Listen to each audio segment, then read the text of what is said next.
Hello बच्चों, online class में आपका स्वागत है। आज हम पढ़ेंगे साइंस और साइंस में लेसन नंबर 7। क्लास रहेगी 6 और पाठ का नाम है जीवों में अनुकूलन।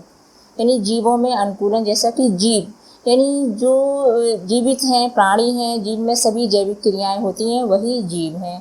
अब आया पाठ का नाम जैसे अनुकूलन। तो अनुकूलन क्या है?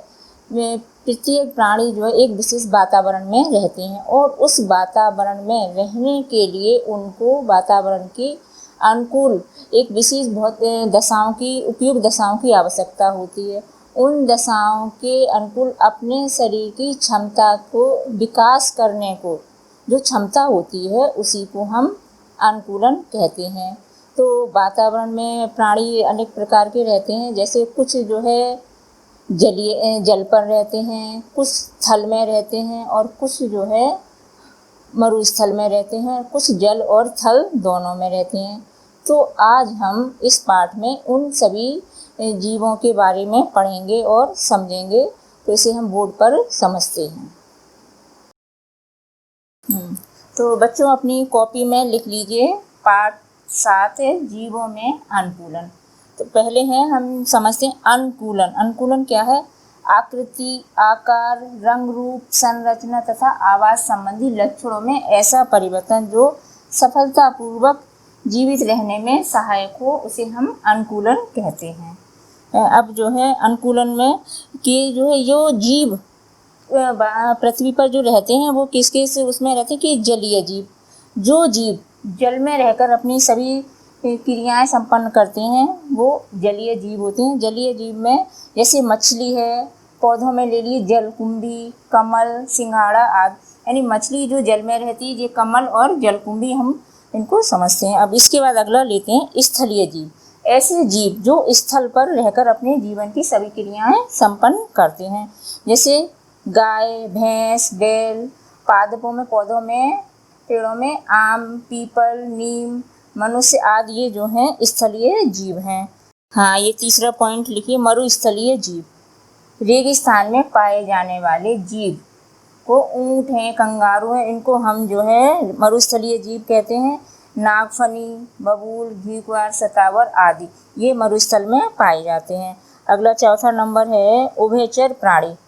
जो जल तथा स्थल दोनों पर रह सकते हैं उनको हम उभयचर प्राणी कहते हैं, जैसे मेढक है, सांप है, कछुआ, दरियाई घोड़ा आदि। ये जो हैं जल और थल दोनों पर रह सकते हैं।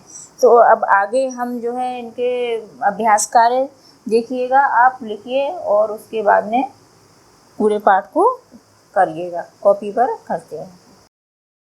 हाँ, वास स्थान हेडिंग है, जैसे वह स्थान जहाँ किसी जीवधारी को पर्याप्त भोजन, सुरक्षा, प्रजनन तथा सभी अनुकूल दशाएं उपलब्ध होती हैं, उसे उसका वास स्थान कहते हैं।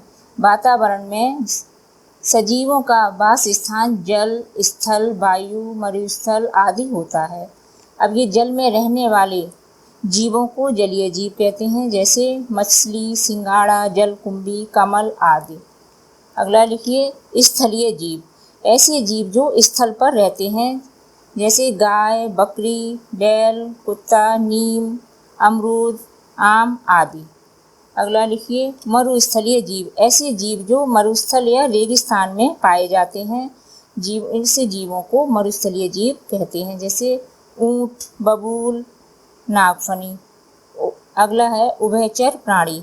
ऐसे जीव जो जल तथा स्थल दोनों पर रह सकते हैं उभयचर प्राणी कहते हैं, जैसे मेढक है, कछुआ है आदि।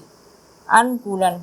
प्रत्येक जीवधारी को अपने निवास स्थान पर रहने के लिए उपयुक्त दशाएं आवश्यक होती हैं। उपयुक्त दशाओं के अनुसार जीवधारियों में अपने को ढालने की क्षमता के विकास को अनुकूलन कहते हैं। अब आगे अभ्यासकार कीजिए, उसके बाद मिलते हैं हम अगली वीडियो में। तब तक के लिए आप इसे याद कीजिए और लिखिए।